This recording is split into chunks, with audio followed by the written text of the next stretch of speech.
Тутунарите скоро и да не паметат целиот род да биде откупен до нова година.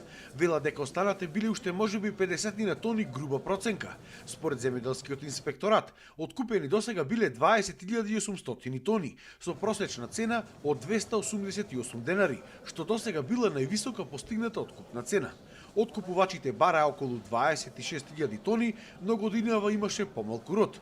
Тутунарите велат дека доколку не се зголеми цената на тутунот, производството и понатаму ќе опаѓало. Оваа цена не ги изнеколкава во споредба за нашите трошоци и нашиот животен стандард, што значи дека компаниите доколку сакаат и наредната година да тутунопроизводството се одржува и да дојде до мало покачување на килограмите, младите тешко се нафаќаат на оваа цена да садат тутун.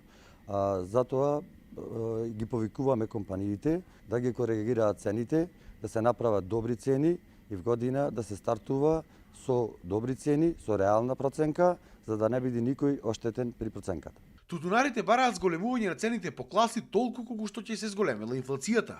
Моментално производната цена на тутунот била над 200 денари. Значи, младата популација замината надвор, старосната граница, знаете до кај е, сите што работат тутун се моментално скоро рече си пензионери.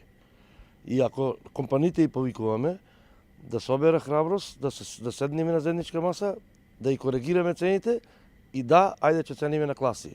Ама да се коригираат цените, да се дај трета класа, доволно што треба, втора и прва. Дали тутунопроизводството ќе продолжи да се намалува во Македонија, со тенденција еден ден комплетно да исчезне од нивите, или ќе се врати во некоја нормала со зголемување на површините, ќе зависи најмногу од желбите на откупувачите и откупната цена.